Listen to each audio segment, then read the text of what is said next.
सबको जय मसीह की, प्रेज द लॉर्ड। आइए हम प्रभु के वचन से हम निकालेंगे। आज कुछ वीडियो भी मुझे दिखाने थे और एक वीडियो मुझे दिखाना था, बट किसी कारणवश लाइट नहीं है। प्रभु का हम धन्यवाद करते हैं सब बातों के लिए।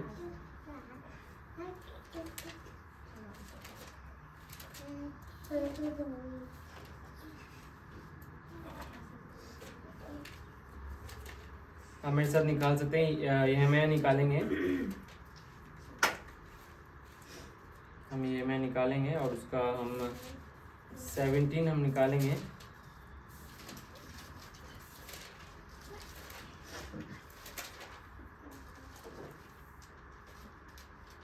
और उसका कोई भी 7 और 8वां पद कोई पढ़े।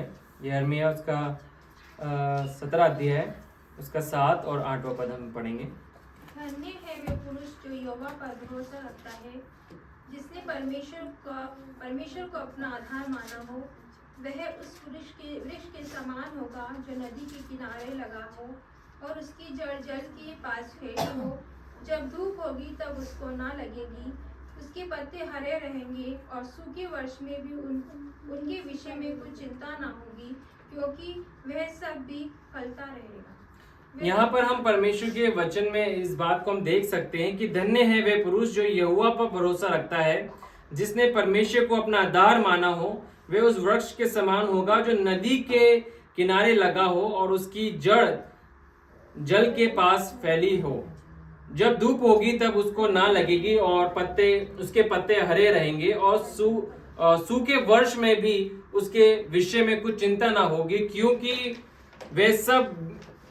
वह तब भी फलता रहेगा। तो हम इस वचन से आज जो हम विषय को हम देखेंगे, जो आज का हमारा विषय है वो यही है कि हमारा परमेश्वर जो है हमारे को जो है इस रीति से बोता है कि कई बार जब हम एक बीज के समान जब हम बोए जाते हैं, परमेश्वर के राज्य के अंदर जब हम बोए जाते हैं, तो एक छोटे से बीज के समान परमेश्वर हमारे को बोता है। और कई बार जब परमेश्वर हमारे को जब एक बीज के समान बोता है, तो इस संसार के अंदर जब परमेश्वर में बोता है तो बहुत सारी चिंताओं से, बहुत सारी बातों से हम घिरे हुए रहते हैं। और आज हम परमेश्वर के वचन से और एक उदाहरण में आपको देना चाहूंगा। आपने चाइनीज बैम्बू के बारे में अगर आपने सुना हो या नहीं सुना हो तो आप इसे गूगल पे जाके अवश्य उसके बारे में पढ़ें और यूट्यूब पे जाके उसके विषय में सुनने का आप प्रयास करें। चाइनीज बैम्बू जो ट्री होता है, एक अद्भुत ट्री, जो एक अद्भुत पेड़ है, एक ऐसा वृक्ष है जिसे जो किसान जो होते हैं उसे बोते हैं। जो जब पहले वर्ष के अंदर एक बीज के समान जब उसे इस धरती के अंदर जब वे बोते हैं, जब वो उसे पानी देते हैं, खाद देते हैं, तो पहले पूरे वर्ष के अंदर उसके अंदर क्या है, कुछ भी फूट के संसार से बाहर नहीं आता, इस पृथ्वी से बाहर नहीं आता। मगर फिर भी किसान जो होता है वो क्या करता है, उस बीज को निरंतर क्या कर रहा है, पानी दे रहा है टाइम टू टाइम, उसे खाद दे रहा है टाइम टू टाइम। उसके क्या कर रहा है, उसको चारों तरफ से खुरपी से क्या करता है, उसको खोदने का और उसको प्रयास करता है। यानी कि वे अपना एफर्ट वहां पर लगा रहा है, पूरे 1 साल तक एफर्ट लगा रहा है। मगर 1 साल तक जब वो एफर्ट लगा रहा है उस बीज के अंदर, उस पौधे के अंदर, उसे कोई रिजल्ट नहीं मिल रहा। 1 साल और पूरे 365 दिन के बाद भी वो उसको फूटते हुए नहीं देखता। मगर फिर भी वो क्या करता है, दूसरे साल फिर वो वही प्रोसेस को अपनाता है। वो फिर पानी देता है, उसी बीज के अंदर पानी देता है, जहां पे उसे वे बोता है, उसकी पौनाई वे करता है। उसको क्या करता है, उसको खाद डालता है। वे सब कुछ अच्छे प्रयास पूरे 365 दिन वापस करता है। पूरे 365 दिन में जब वो इन प्रयासों को निरंतर करता रहता है, फिर भी 2 साल बीतने के बाद भी उसे कोई रिजल्ट नहीं दिखता।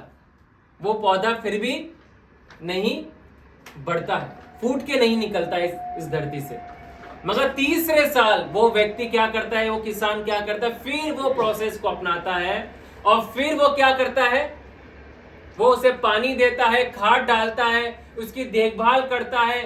सारे नीडफुल थिंग्स जो होती है एक प्लांट को ग्रो करने के लिए, वो सारे प्रोसेस को वे करता है। मगर पूरे तीसरे साल में भी वो उसकी एक क्या है, कोपले बोलते ना, कोपले से फूटती नजर नहीं आती है ना। वो एक पौधा निकलते हुए बाहर नजर नहीं आ रहा उसको। ऐसे में एक किसान जो हो वो निराश हो जाए कि 3 साल तक तो कोई परिणाम ही नहीं दिखे। मनुष्य भी ऐसा ही है। मनुष्य को क्या है, परिणाम जब नहीं दिखते हैं तो मनुष्य भी क्या है, परमेश्वर से सवाल करने लग जाता है कि खुदा, मैं जो बो रहा हूं, जो मैं प्रार्थना करके, जो प्रार्थना में खुदावन तेरे सम्मुख विषयों को लेके आ रहा हूं, 1 साल हो गए खुदा, मुझे इस प्रार्थना को उत्तर नहीं मिला, है ना। जिन विषयों के लिए मैं मेहनत कर रहा हूं बीते 2 या 3 साल से, मुझे कुछ नहीं नजर आ रहा खुदा। हम क्या करते हैं, हम डाउट करने लग जाते हैं इस बात के लिए कि खुदा मुझे रिजल्ट नहीं दिख रहा। हम प्रोसेस तो कर रहे हैं, है ना, हम सारे कामों को कर रहे हैं, मगर हमें परिणाम नहीं दिख रहा जो हमें दिखना चाहिए। तो इंसान क्या होता है, निराश हो जाता है। वो किसान भी क्या करता है, इस बात के लिए सोचता है, इस बात को वह देखता है कि मैं सारे प्रयासों को मैं कर रहा हूं, सारी बातों को मैं कर रहा हूं, मगर कुछ भी मुझे नजर नहीं आ रहा। 4थे साल फिर वही वो क्या करता है, वहां पर जाता है, मेहनत करता है, पानी डालता है, खाद डालता है, और पूरे 365 दिन यही प्रक्रिया को वह निरंतर करता रहता है, देखभाल करता है। कोई झाड़ी उग जाती है वहां पे तो उसकी जाके छटाई करता है, सफाई भी करता है। जानवर आ जाते होंगे तो वह जानवरों को भी भगाता होगा, प्रयास करता होगा। पूरे 4 साल उसने प्रयास करे, मगर इन 4 सालों में उसको एक कोपले भी फूटी हुई नजर नहीं आती। वो देखता है केवल एक समतल भूमि को, वे देखता है। क्या आज हम समतल भूमि को तो नहीं देख रहे, जो हमने बोया है हमें नजर नहीं आ रहा, हमें दिख नहीं रहा, वो परिणाम नहीं दिख रहा। हमारी उपवास की प्रार्थना कहां गई, हमारी साधारण प्रार्थनाएं कहां गई, हमारा डिवोशन कहां गया, हमारा प्रभु के सम्मुख बैठना कहां गया। खुदा वो बातें हमें नजर नहीं आ रही है। कई बार विश्वासी लोग भी इस प्रकार से क्या निराश हो जाते हैं। वो किसान भी जो है इस बात को सोचते सोचते परेशान हो जाता है कि 4 साल मैंने मेहनत करी है, 4 साल, मगर वो 5वें साल क्या करता है, वापस से प्रोसेस को अपनाता है। 5वें साल जाकर वो क्या करता है, वो इसी मेहनत को वापस से करता है। फिर वो जाता है, वे पानी डालता है, वे सिंचाई करता है, वे सब बातों को एक एक दिन कर करके अपनाता है। और जब वो इन बातों को अपनाता है, 5 साल पूरा करता है, वो 5वें साल में पूरे 365 दिन, तब भी उसे क्या है, इतना कुछ नजर नहीं आता, है ना। मगर मैं आपको बताऊं, जब 5वें साल जब कंप्लीट होता है और जब जैसे 6ठा साल जब लगता है, तो विदिन मैं आपको बताऊं 6 हफ्तों के अंदर वो पेड़ जो होता है ना, वो कोपले उसकी फूटती है 1st वीक के अंदर। और 1st वीक के अंदर कोपले फूटती है, 1st वीक से लेकर 6 वीक के अंदर वो 90 से 100 फीट का एक क्या बन जाता है, एक वृक्ष बन जाता है। कितने फीट का, 90 से 100 फीट का एक वृक्ष बनता है। कितने हफ्ते में, 6 हफ्तों में। तो क्या ये पेड़ 6 हफ्ते में होगा या 5 साल में होगा, बताइए। नहीं, पूरे 5 साल लिए उसने, है ना।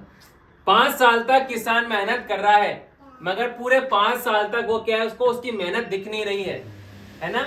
आप जो प्रयास कर रहे हैं, आपको शायद आने वाले कुछ समय, कुछ हफ्ते या कुछ सालों तक नहीं दिख रहा होगा, मगर आप निरंतर जब लगे रहते हैं परमेश्वर के राज्य में, प्रभु के वचन में लगे रहते हैं, निरंतर आप प्रभु के वचन को जब आप पढ़ते हैं, प्रभु के वचन को जब आप सुनते रहते हैं, परमेश्वर के वचन को आप डिक्लेयर करते रहते हैं, प्रोफेसाई करते रहते हैं, तो क्या होता है, आप एक प्रक्रिया को कर रहे हैं, आप एक प्रोसेस को अपना रहे हैं, एक ऐसे प्रोसेस को अपना रहे हैं जो शायद जो है आपको नजर नहीं आ रहा, उसका रिजल्ट आपको नहीं दिख रहा है, शायद लोगों को नहीं दिख रहा है।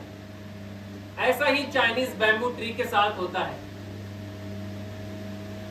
और वो चाइनीज बैम्बू ट्री जो होता है, इसी रीति से वे बढ़ता है। मैंने व्हाट्सएप के लिए एक लिंक, जब तक मैं बोल रहा हूँ उसको निकाल के यूट्यूब पे चलाने का प्रयास करें। तो चाइनीज बैम्बू ट्री जो होता है, इतनी आसानी से नहीं उगता, बहुत परिश्रम उसके लिए करना पड़ता है, बहुत प्रयास उसके लिए करने पड़ते हैं, है ना। और किसान जो होता है वो देखता रहता है, मेहनत करता है, मगर उसका मेहनत का प्रतिफल कई सालों बाद उसे क्या है, मिलता है। ऐसा ही हमारे आत्मिक जीवन के अंदर भी है। परमेश्वर जो है हमारे जीवन के लिए बहुत अद्भुत योजनाओं को बनाने वाला परमेश्वर है। और एक और वचन है जो हम अभी पढ़ेंगे। पहले इसको एक बार फिर से इसका 8वां पद पढ़े, कोई भी ऊंची आवाज में। 17 का पढ़े।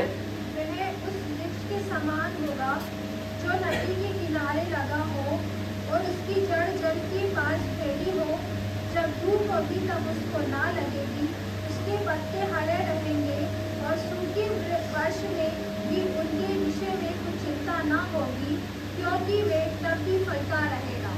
जब हम प्रोसेस में से होके जाते हैं, कैसे प्रोसेस में से जहां परमेश्वर हमारे को जाने देता है, और जब हम उस संसार के अंदर जिसमें अभी हम रह रहे हैं, जब परमेश्वर हमारे को बोता है और निरंतर जब हम अपने जीवन के अंदर प्रभु के वचनों में जब हम बने हुए रहते हैं, निरंतर बने हुए रहते हैं, तो खुदावन हमारे को क्या है, हमारी रूट्स को डेवलप करता है ना।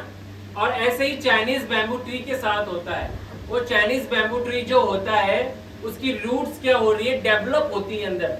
और रूट जो होती है, जड़ें जो होती हैं, कई बार जो है नजर बाहरी रूप में नहीं आती है, मगर जब रूट जो है अंदर ही अंदर स्ट्रॉन्ग होती जाती है, उसको परमेश्वर क्या करता है, स्ट्रॉन्ग बनाता जाता है। और परमेश्वर क्या करता है, परमेश्वर उनकी रूट्स को, उनकी जड़ों को जो है एक ऐसे गहरे स्थान तक लेके जाता है जहां से वे जल के स्रोतों तक पहुंच सकें और वो पानी को पर्याप्त प्राणी को जो है मात्रा में ग्रहण कर सके, जहां से वे आने वाले समय के अंदर बड़ी तेजी रफ्तार से वो ग्रो हो सके। ऐसा ही परमेश्वर हमारे जीवन के अंदर करता है कि परमेश्वर जब हमारे जीवन के अंदर जब हमें बोता है, जब परमेश्वर हमारे जीवन के अंदर परमेश्वर संसार में हमें ठहराता है, इस संसार में हमें बो देता है, प्रभु के राज्य के अंदर जब हम बोए जाते हैं, तो हमारी जड़ों को परमेश्वर आने वाले कुछ सालों तक क्या करता है, स्ट्रॉन्ग करता है ना। हमारा जीवन जो है शायद नजर उस रूप में ना आए।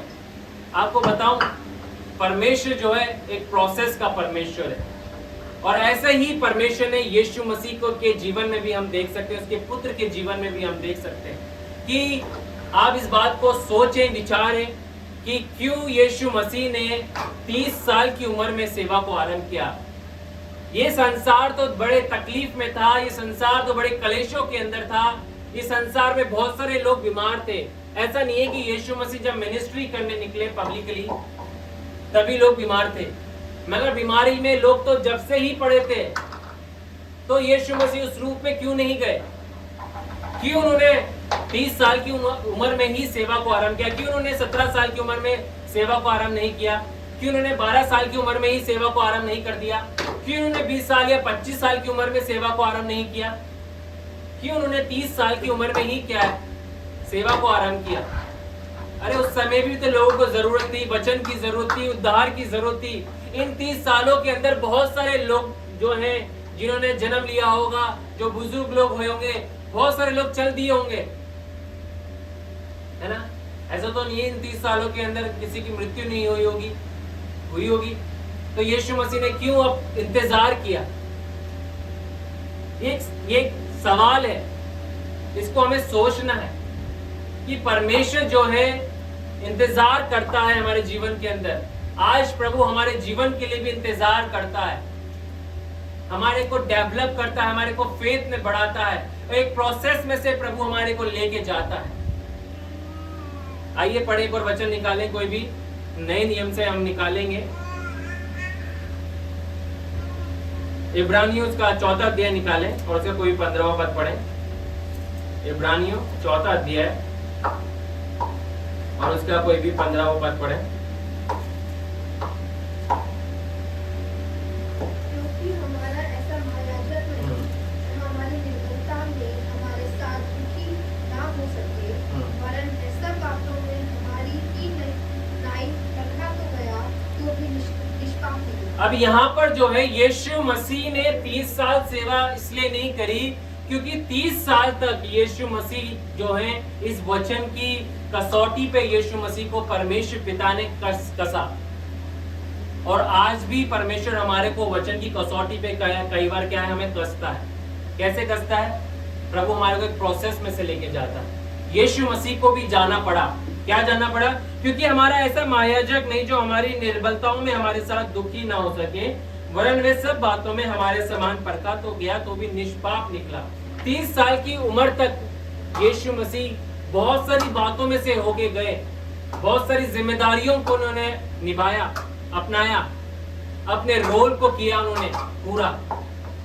वो हर एक रीति से क्या टेस्ट किए गए, और जब वो टेस्ट किए गए, 30 साल तक टेस्ट किए गए, 30 साल तक वो उन बातों में से होके गए, वो क्या है, एक लोगों के लिए क्या बने, एक आइडल बने, एक कह सकते हैं हम फोररनर बने, हमारे से आगे चलने वाला। यीशु मसीह को एक टाइटल दिया गया है, ही इज अ फोररनर। फोररनर का हिंदी अनुवाद क्या है? जो हमारे से पहले दौड़ कर गया। यीशु मसीह हमारे से पहले दौड़ कर गया। कैसे गया? कि वो हमारे समान परखा गया, है ना। यीशु मसीह ने भी इंतजार किया। जो वचन मैंने आज आरंभ किया, उसका मतलब ये है कि कई बार जो बातें हम जिसके लिए हम आते हैं संसार में, प्रभु में ठहराता है। कई बार परमेश्वर हमारे को रोकता है इन बातों को करने के लिए। कई बार परमेश्वर क्या है, जिस रूप में हम देखना चाहते हैं रिजल्ट्स को, वो हमें नहीं दिखते हैं। क्यों नहीं दिखते? क्योंकि परमेश्वर हमारे को क्या है, स्पिरिचुअली डेवलप करता है, अंदर से हमें डेवलप करता है। अगर हम अंदर से डेवलप नहीं होंगे तो हम कभी भी लोगों के लिए बाहरी रूप में आशीष का कारण हम नहीं बन सकते। और वो कैसे होगा? प्रभु के वचन के द्वारा होगा, संगति के द्वारा होगा, प्रार्थना के द्वारा होगा, परमेश्वर के चरणों में बैठने के द्वारा होगा। अगर हम इस प्रोसेस को नहीं अपनाएंगे तो क्या होगा? हम बार बार क्या होंगे? हम बार बार निराश होंगे। खुदा, हमने 1 साल प्रयास किया प्रभु, 1 साल तेरे वचन को पढ़ा, 1 साल मनन किया खुदावन प्रभु, तेरे सम्मुख हम आए, प्रार्थना किया, उपवास किया, मगर हमने क्या नहीं, परिणाम को नहीं देखा।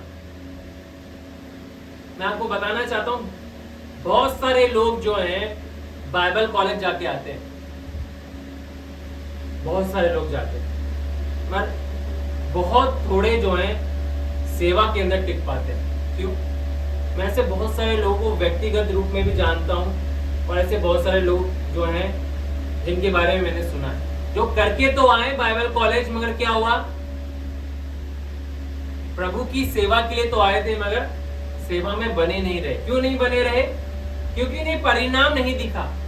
बाइबल कॉलेज करके आए, 3 साल उन्होंने परिश्रम किया, मेहनत करी, पढ़ाई किया, और जब एक फेलोशिप में बने रहते हैं तो बड़ा आनंद आता है, सब मिलके सीखते हैं। मेरी बड़ी तमन्ना थी कि मैं भी बाइबल कॉलेज में जाऊं, और मैंने बहुत प्रयास भी करे, बट प्रभु ने मुझे जाने ही नहीं दिया।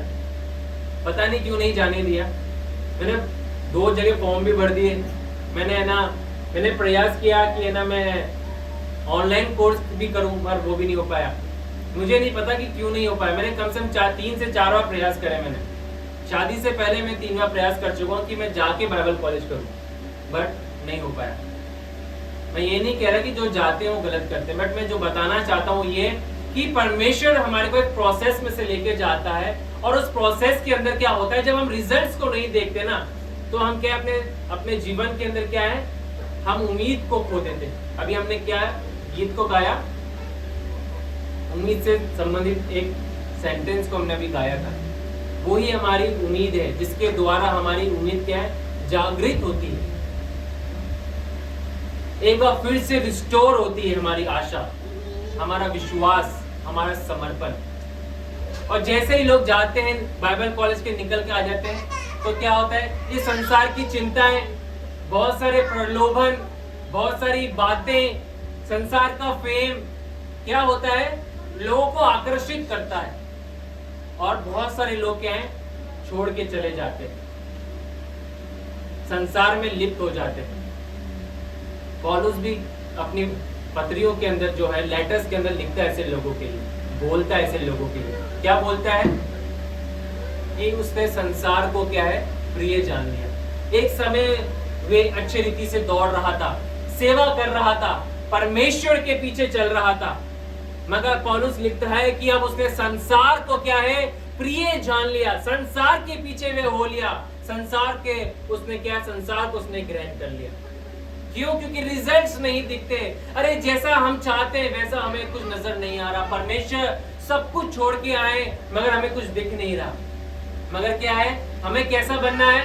हमें उस चाइनीज बैम्बू ट्री के समान हमें बनना है। कोई बात नहीं, अभी नहीं दिख रहा, 1 साल नहीं दिख रहा, 2 साल नहीं दिख रहा, 3 साल नहीं दिख रहा, 4थे साल भी कोई हमें नजर नहीं आ रहा, 5वें साल भी हमें कुछ नजर नहीं आ रहा, मगर कोई बात नहीं, हम प्रयास करते रहेंगे। वो किसान भी प्रयास करता रहता है। पिता परमेश्वर ने आपके लिए और मेरे लिए क्या प्लान्स को बनाया है और वो प्लान्स को पूरा करना चाहता है। उसके लिए हमें कोऑपरेट करना पड़ता है परमेश्वर के साथ। अगर हम कोऑपरेट नहीं करेंगे, हार मान लेंगे, तो हम प्रभु के पास तो जाएंगे, ऐसा नहीं कि प्रभु हमें छोड़ देगा।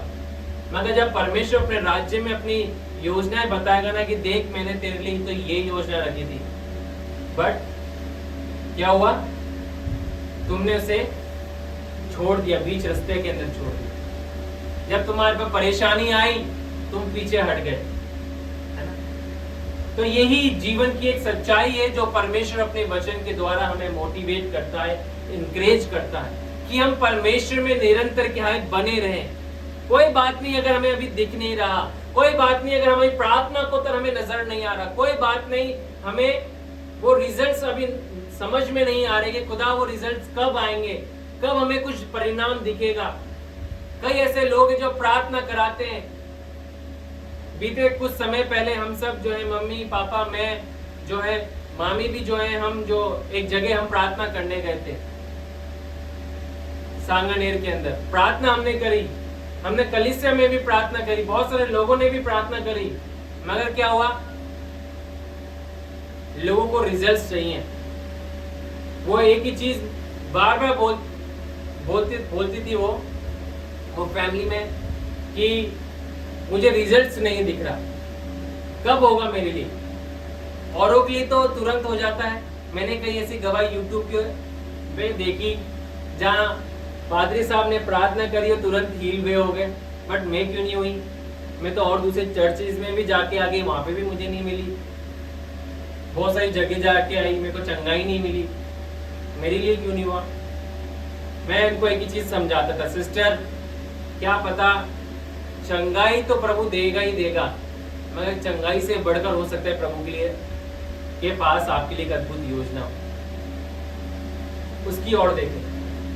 मगर क्या है, लोगों का ध्यान क्या है, केवल चंगाई पर है। और जब रिजल्ट नहीं मिला, कुछ हफ्ते नहीं मिला, तो क्या हुआ, तुरंत चलो अपने रास्ते, हम तो वापस चले, है ना? रिजल्ट चाहिए लोगों को, परिणाम चाहिए लोगों को, इंस्टेंट। आज क्या हो गया, इंस्टेंट कॉफी बनाने वाला क्या आ गया, कॉफी मेकर आ गया, इंस्टेंट कॉफी बन जाती है, इंस्टेंट चाय बन जाती है। तुरंत ऑर्डर किया, ब्लिंकिट के ऊपर 10 मिनट के अंदर आ जाता है ऑर्डर घर पे। आजकल तो बाहर जाने की जरूरत नहीं है ना? ये सुविधा है, प्रेज गॉड, है ना?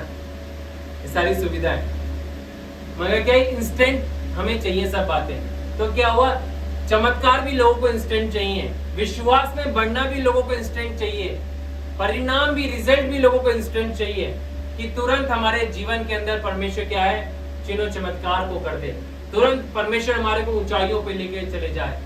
अरे वचन की ओर अगर हम जाके देखेंगे तो परमेश्वर एक प्रोसेस में से अपने लोगों को लेके गया। क्या इंस्टेंट परमेश्वर ने इब्राहिम के लिए चमत्कार कर दिया? कितने साल उसने इंतजार किया?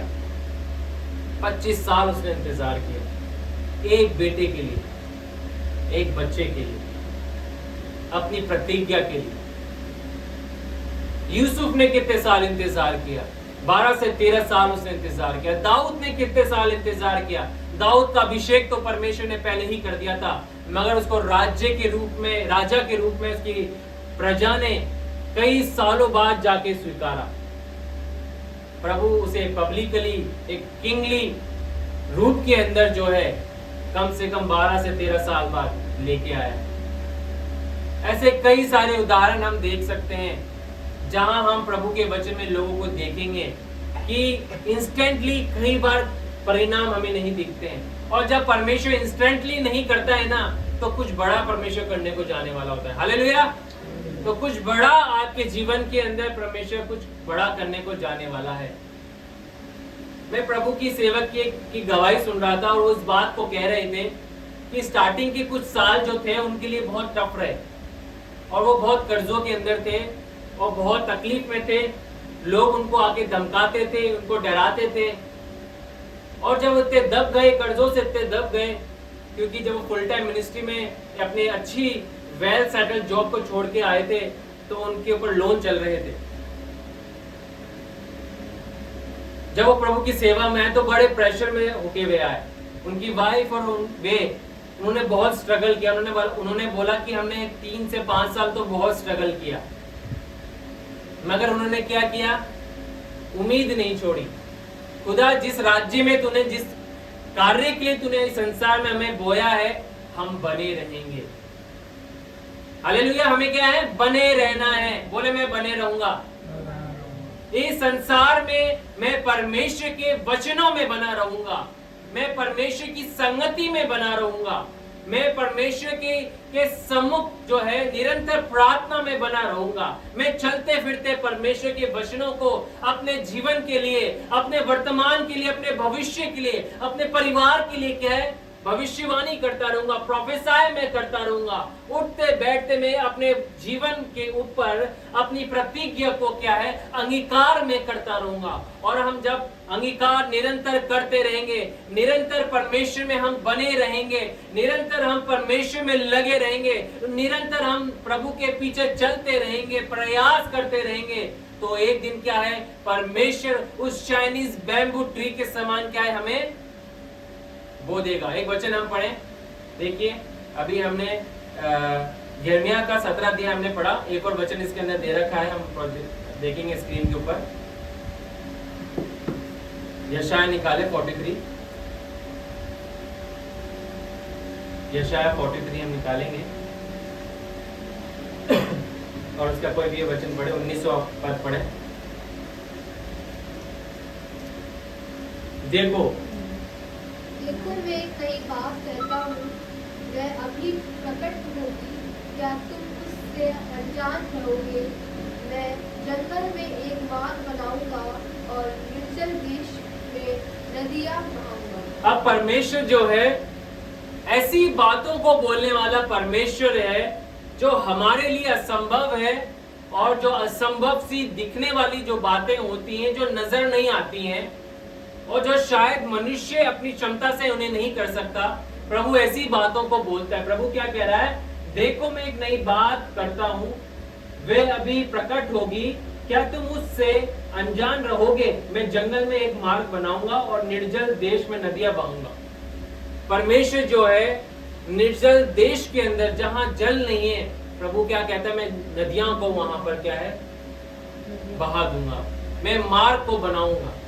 तो परमेश्वर जो है ना केवल एक राज्य के लिए, इजराइल के लिए इन बातों को कहता है, मगर परमेश्वर जो है आपके जीवन के अंदर भी इंटरेस्ट रखता है। उसने आपके जीवन के लिए, मेरे जीवन के लिए क्या है? अपने एक लौते बेटे को भेजा, उसे सैक्रिफाइस उसने किया। यीशु मसीह संसार में आए, उन्होंने दुख उठाया, वे क्रूस के ऊपर चढ़ाए गए, वो तीसरे दिन मुर्दों में से जी उठे। उनका बलिदान आपके लिए और मेरे लिए व्यर्थ नहीं जाएगा। जब वो एक देश के लिए इन बातों को पूरी कर सकता है, तो वे आपके लिए क्यों ना उन बातों को पूरी करेगा जो उसने अपने वचन में आपके लिए और मेरे लिए कही है। वे अवश्य करेगा। उन बातों को वे पूरी करके दिखाएगा जो उसने अपने लोगों के लिए ठहराई है। वो कहता है मैं तुझे कभी नहीं छोड़ूंगा, मैं तुझे कभी नहीं त्यागूंगा। ना तो दिन को धूप से, ना तो रात को चांदनी से तेरी कुछ हानि होगी। परमेश्वर के वचन अटल हैं। प्रभु के वचन जो हैं एक ऐसे वचन हैं जो हमारी हर एक निराशाओं को दूर कर देते हैं। और जब हम उसे पढ़ते हैं, उसे बोलते हैं, अंगीकार करते, तो क्या है? प्रभु हमारे लिए उन कामों को करके दिखाता है। तो आज हमने जो उदाहरण देख के आरंभ किया चाइनीज बैम्बू ट्री के रूप में, वो ही हमारे आत्मिक जीवन से मैं रिलेट करना चाहता हूँ। और वो रिलेट ये करना चाहता हूँ कि don't give up. Give up ना करें अपने ड्रीम्स के ऊपर, गिव अप ना करें अपने विजन के ऊपर, गिव अप ना करें अपने प्रार्थना के ऊपर, गिव अप ना करें अपने परिवार के ऊपर, गिव अप ना करें अपनी प्रतिज्ञा के ऊपर, गिव अप ना करें अपने बच्चों के ऊपर, गिव अप ना करें उन तमाम बातों के ऊपर जो परमेश्वर ने अपने वचनों में ठहराई है कि वे अपने लोगों के लिए करके दिखाएगा। हालेलुया। परमेश्वर उन कामों को करना जानता है, हम उसे नहीं सिखा सकते, हम उसे ट्रेन नहीं कर सकते कि खुदा तुझे ये काम ऐसे करना चाहिए, कि हम खुदा को जाके बोले। वचन में लिखा है कौन उसका मंत्री हुआ जो उसे समझाए, कौन उसको सिखाने वाला हुआ जो उसे बताए कि तुझे ऐसा काम करना है। हम खुदा को नहीं सिखा सकते कि खुदा तुझे आज ऐसे काम करना चाहिए था, कल तुझे ऐसे काम करना चाहिए। परमेश्वर को आपसे और मेरे से बेहतर काम करना आता है। उसे पता है कि जब उसने संसार में हमें बोया है, अगर हार्डशिप में से हम जा रहे हैं तो एक उद्देश्य के साथ हम जा रहे हैं, एक उद्देश्य के साथ। यीशु मसीह ने जब इंतजार किया 30 साल, एक उद्देश्य के साथ किया कि जब 30 साल बाद जब मेरी सेवा आरंभ होगी तो क्या है, मैं लोगों के लिए एक उदाहरण बनूंगा। आमीन। एक ऐसा उदाहरण जो संसार में आज से पहले कोई हुआ ही नहीं, कि मनुष्य चाहे कितना भी धर्मी हो वो पाप में गिरा, मगर यीशु मसीह ने इस बात को सिद्ध करके दिखाया, प्रूफ करके दिखाया, प्रमाण दे के दिखाया। वचन कहता है कि वो फिर भी निष्पाप निकला। तमाम परीक्षाओं में वो गिरा, तमाम बातों में से वे होके गया। क्या वो थकता नहीं था? वो भी थकता था। क्या यीशु मसीह सोते नहीं थे? वे भी सोते थे। क्या वो उन्हें भूख नहीं लगती थी? उन्हें भी भूख लगती थी, वे भी खाते थे। क्या उन्होंने परिश्रम नहीं किया? उन्होंने भी परिश्रम किया। सब बातों में से वे होके गए अपने परिवार के लिए, मगर फिर भी क्या है, निष्पाप निकले। तो हमारा सबसे बेस्ट एग्जांपल कौन है? यीशु मसीह। आज हम यीशु मसीह को देखते हैं। क्यों? क्योंकि उन्होंने 30 साल इस बात को क्या है, अपने जीवन से प्रूव करके दिखाया है। जब वो प्रचार करते होंगे, जब वे बोलते होंगे, तो किसी की हिम्मत नहीं होती होगी कि उन पे कोई दोष लगाए। हालेलुया, है ना? कोई दोष लगाने वाला नहीं था उनके ऊपर, कि उन्होंने प्रूव करके दिखाया। हम में कमियां हो सकती हैं, हम में कमियां रह जाती हैं, मगर यीशु मसीह में कोई कमी नहीं है। वो एकदम परफेक्ट, निष्पाप परमेश्वर पिता का वो मेमना है। वो यहूदा का सींग है, लाइन ऑफ जूडा है, निष्पाप है, पवित्र है। क्यों? क्योंकि उन्होंने 30 साल किया है, इस बात को प्रमाणित अपने जीवन से करके दिखाया कि देखो मैं जी सकता हूं तो तुम भी जी सकते हो। तो इसलिए परमेश्वर हमारे को एक प्रोसेस में से लेके जाता है। हमें रिजल्ट्स अभी नहीं दिख रहे, मगर क्या है, हमें बने रहना है। क्या जीसस के अंदर, यीशु मसीह के अंदर जिज्ञासा नहीं होती है कि जब वो मेरे ख्याल से लूका की इंजील के अंदर जब वो छोटे एक बालक के रूप में थे, वचन में लिखा हुआ है कि वो वाद विवाद करते हुए पाए गए परमेश्वर के मंदिर में याजकों से। और यीशु मसीह की जो माता पिता जो है, जब वो एक यात्रा में जा रहे थे, वो देखते हैं कि यीशु कहाँ है, यीशु कहाँ है। वो मरियम से पूछते हैं यूसुफ की यीशु कहाँ है, और नहीं पाते। मरियम देखती है और जगह जाके वो ढूंढते हैं, यीशु को नहीं पाते, तो वापस से वो लौट के जाते हैं, उड़ते हुए लौट के जाते, लिखा हुआ है वचन में। और जब जाके देखते हैं यीशु मसीह मंदिर में क्या है, याजकों से वाद विवाद कर रहे थे। तो उनके अंदर एक जिज्ञासा थी कि मैं अपने पिता की इच्छा को पूरी करूं। उनके अंदर एक तीव्र इच्छा थी, एक डिजायर थी, मगर उन्होंने क्या किया, फिर भी इंतजार किया। नहीं, मेरा समय आएगा, मेरा समय आएगा। जब पहले चमत्कार को यीशु मसीह जब कर रहे थे, तो वहां पे क्या बोला था यीशु मसीह ने, अभी मेरा समय आ गया क्या? नहीं आया, अभी मेरा समय नहीं आया है ना? अभी मेरा समय नहीं आया, यीशु मसीह को पता था। तो आज अगर आप किसी बात का इंतजार कर रहे हैं, अगर इस वचन को आप सुन रहे हैं, तो मैं इंकरेज करना चाहता हूं कि आपका भी समय आएगा। परमेश्वर समय को आपके लिए भी लेके आएगा, और जब वो लेके आएगा तो आकाश की कोई शक्ति, पृथ्वी का कोई इंसान उन बातों को भी आपको प्राप्त करने से नहीं रोक पाएगा। आमीन, हालेलुया। कोई मनुष्य आपको नहीं रोक सकता, कोई अंधकार की शक्ति आपको नहीं रोक सकती। और जब मैं प्रभु के सेवक की गवाही सुन रहा तो उन्होंने इसी बात को कहा कि जब वो संघर्ष कर रहे थे, बहुत सारे लोग उनके ऊपर दोष लगा रहे थे। उनके बॉस ने कहा कि तू क्या खाएगा, तेरी बीवी बच्चे क्या खाएंगे, तुम भूखे मर जाओगे। उन्होंने कहा कि हमारा परमेश्वर हमारे को खिलाएगा, और आज परमेश्वर ने उठाया। ये केवल एक प्रभु की सेवक की गवाही नहीं है, बहुत सारे सेवकों की और विश्वासियों की गवाही है कि परमेश्वर क्या है, रिवॉर्ड्स को देता है, मगर क्या है, हमें गिव अप नहीं करना, हमें इंतजार करना है। कल मेरे भाई से बात हो रही थी, एक जन से बात हो रही थी, मैं उनको यही समझा रहा था फोन के ऊपर कि आपको गिव अप नहीं करना। आपने जो त्याग किया है, आपने जो सैक्रिफाइस किया है, जो आपने परिश्रम किया है, आपको गिव अप नहीं करना है। प्रभु ने आपको बो दिया इस राज्य के अंदर, कोई बात नहीं, आपको रिजल्ट्स नहीं दिख रहे हैं, आपके बीवी बच्चे परेशान हो रहे हैं, मगर आपको उन्हें लेके चलना है प्रभु के राज्य में, क्योंकि अभी आप अकेले चल रहे हैं, मगर आने वाले समय में बहुत सारे लोग आपके साथ होंगे। हालेलुया। ये हर एक विश्वासी की गवाही होती है। आरंभ थोड़े जनों से होता है, मगर परमेश्वर क्या है, ऐसे लोगों से हमें मिला देता है जहां हम आत्मिक रीति में ग्रो करें।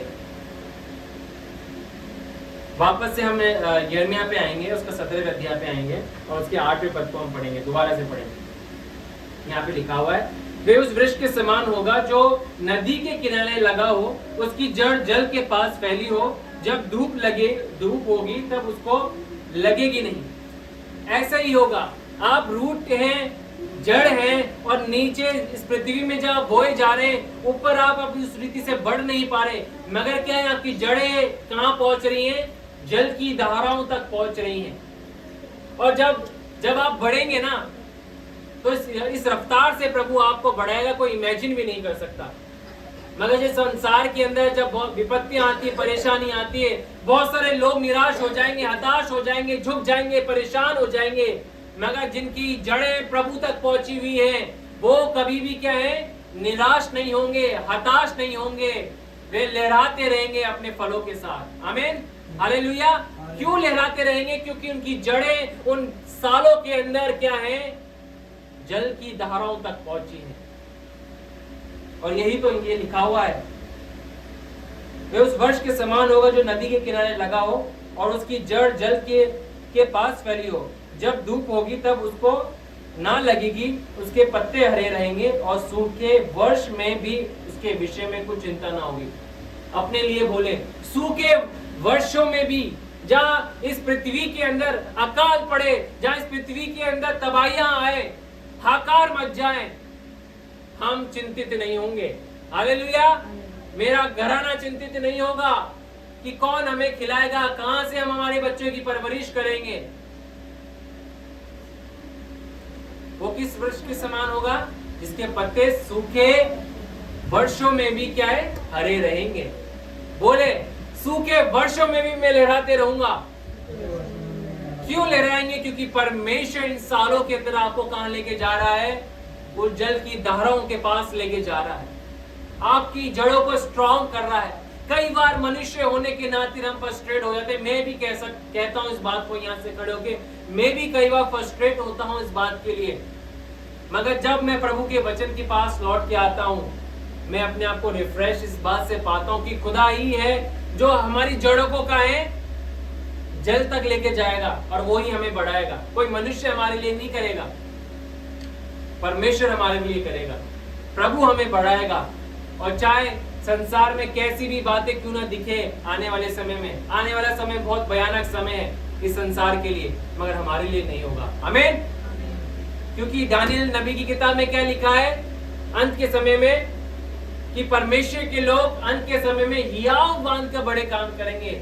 लोग डरेंगे अंत के समय में, मगर प्रभु के लोग क्या है, अलग ही दिशा में जाएंगे, वो बड़े बड़े काम करेंगे, है ना, बड़े बड़े काम करेंगे। वो लोग डर रहे होंगे, रे ऐसा कैसा तुम कर रहे हो ऐसे दिनों के अंदर,